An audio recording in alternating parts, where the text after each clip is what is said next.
कई बार कई सारी परेशानियां इकट्ठा हमारे ऊपर आ जाती हैं। कई बार परिस्थितियां जब विपरीत होती है तो ऐसे में इंसान उसे सूझता नहीं है क्या करे क्या ना करे, और ऐसे में वो पता नहीं क्या क्या अनर्थ कर बैठता है। नमस्कार दोस्तों, मेरा नाम है चेतन पाटिल। ऐसी परिस्थितियों में, ऐसे विपरीत परिस्थितियों में कैसे हम अपने आप को बचा सकते हैं, क्या इसका सॉल्यूशन है, आइए जानते हैं एक छोटी सी कहानी से। एक बार एक शिष्य की गुरु सेवा से प्रसन्न होकर उसके गुरु ने उसे एक ताबीज़ दिया और कहा कि मैं तुम्हारी सेवा से बहुत ज़्यादा प्रसन्न हूँ, तुम एक काम करो, इस ताबीज़ को लो और जब ज़िंदगी में ऐसा लगे कि अब सब कुछ ख़त्म हो गया है, अब पूरी तरह से मतलब ज़िंदगी का आखिरी वक्त आ गया है, यहाँ से मुझे कोई नहीं बचा सकता, तब इसे खोलना और इसके अंदर जो भी लिखा है वो पढ़ लेना। गुरु की ये बात मानकर वो जो शिष्य था उसने उस ताबीज़ को धारण कर लिया, अपने गले में डाल दिया। समय बीतता गया और किसी उसकी बहादुरी के किस्से दूर दूर तक फैले थे, क्योंकि वो एक अच्छे गुरु का शिष्य था। उसके बाद उसे किसी राजा ने बुलावा भेजा कि आज से तुम मेरे राज्य में महामंत्री इस पद पर कार्यभार संभालोगे। महामंत्री इस पद पर कार्यभार संभालने के बाद उसने उसे पूरी निष्ठा के साथ निभाया। एक दिन उस राज्य की राजकुमारी मिल नहीं रही थी, शायद अपनी राज्य की सीमा के बाहर वो चली गई हो, और ये जो शिष्य था यानी कि जो महामंत्री अब बन चुका था वो काफ़ी बुद्धिमान था। उसने सोचा मैं खुद पहले ढूंढ कर आता हूँ, अगर नहीं मिलती है तो सेना जो है वहाँ पे मैं यूज़ करूँगा, इस्तेमाल करूँगा। तो पहले ये बंदा जाता है, हर जगह ढूंढता है और रात काफ़ी हो चुकी होती है। ऐसे में वो ढूंढते ढूंढते अपने राज्य को छोड़कर किसी और राज्य की सीमाओं में प्रवेश कर जाता है। बदकिस्मती से वो किसी ऐसे राज्य की सीमा में चला जाता है जो कि उसके राज्य का बहुत बड़ा दुश्मन था। अब उस राज्य के जो चौकीदार रहते हैं, जो गुप्तचर रहते हैं, वो राजा को खबर कर देते हैं कि हमारा जो सबसे बड़ा शत्रु है, पड़ोसी राज्य, उसका महामंत्री हमारे राज्य की सीमा में घुस आया है। उस राज्य के राजा ने सोचा कि ये हमारे लिए बहुत सुनहरा मौका है इसे पकड़ कर रखने का, इसके राज्य को हराने का। तरह तरह की बातें वो सोचने लग गया। ऐसे में उसने सैनिक भेजे, तुरंत उसे बंदी बना लाओ, उसे पकड़ कर लाओ उस महामंत्री को और हमारे सामने प्रस्तुत करो। ऐसे में उसके कई सारे सैनिक उसके पीछे पड़ गए। अब ये मंत्री भी समझ गया, ये जो महामंत्री, ये जो शिष्य था, ये भी समझ गया कि आज उसकी खैर नहीं।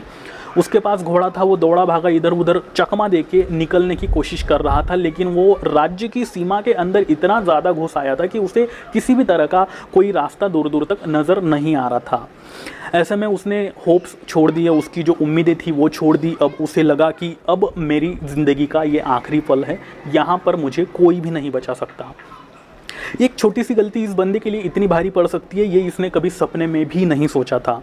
ऐसे में वो किसी गुफा के अंदर चुपचाप से चला गया और उस गुफा के आसपास में सैनिकों का पहरा लग गया। सैनिकों को ये बात पता थी कि वो गुफा के अंदर है, लेकिन ये डाउट था कि वो गुफा के अंदर से भाग चुका है।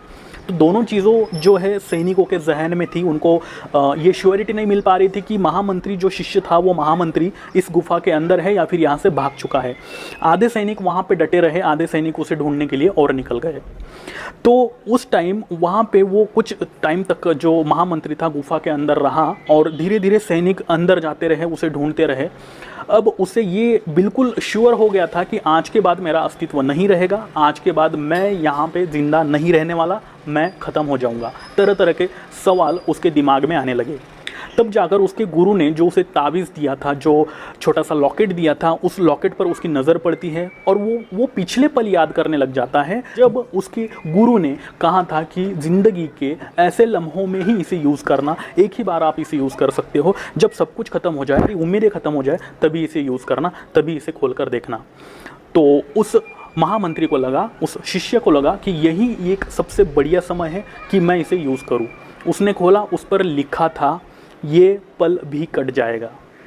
समझ रहे हो आप, ये पल भी कट जाएगा। इतना उसने पढ़ा, उसमें दुगनी ताकत आ गई और वो वहाँ पे छिपा बैठा। 3 दिन तक वो उस गुफा में बिना खाए बिना पिए सब कुछ भुला के वहाँ पर छिपा बैठा। 3 दिन के बाद सैनिकों को लगा कि हाँ अब ये महामंत्री भाग चुका है, बाकी कहीं पर नहीं मिल रहा है और गुफा के अंदर भी नहीं मिला है, गुफा से बाहर भी नहीं निकला है। 3 दिन तक भूखा प्यासा तो जानवर भी मर जाता है, कोई भी इंसान मर जाता है, या फिर भूख प्यास के तड़प से वो निकल कर तो आएगा ही, लेकिन 3 दिन हो गए नहीं निकला, तो वो सैनिक उसे मृत समझकर या फिर भाग गया ऐसा समझकर वहाँ से चले जाते हैं। अब वो जो शिष्य है आसपास देखता है, कोई सैनिक नहीं था। ऐसे में वो शिष्य वापस अपने घोड़े पर सवार होकर अपने राज्य निकल आता है। इस छोटी सी कहानी से हमें क्या सीखने को मिलता है? इस छोटी सी कहानी से हमें ये सीखने को मिलता है कि आपकी ज़िंदगी में चाहे कितना भी बुरा वक्त क्यों ना हो, चाहे कितनी ही बड़ी मुसीबत ना क्यों ना हो, वो कभी भी टिकी नहीं रहती है। आज नहीं तो कल उसको ख़त्म होना ही है। चाहे कितना ही बड़ा आनंद आ जाए, चाहे कितनी ही बड़ी खुशी क्यों ना आ जाए, वो भी सेम इसी टाइप से आपकी ज़िंदगी में कंटिन्यू नहीं रहेगी। वक्त है, निकलता जाता है, बस हमें उसे इस्तेमाल करते आना चाहिए।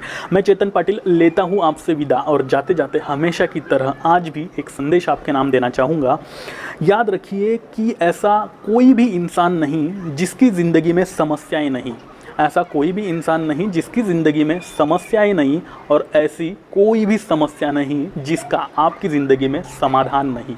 मैं चेतन पाटिल लेता हूं आपसे विदा, और फिर से मिलता हूं अगले ऐसे किसी ही इंटरेस्टिंग मोटिवेशनल स्टोरी के साथ। तब तक के लिए आप इस चैनल को सब्सक्राइब ज़रूर कर ले, और हाँ, इस स्टोरी को आपके दोस्तों, यारों, भाई बहनों, रिश्तेदारों में शेयर ज़रूर करना। धन्यवाद।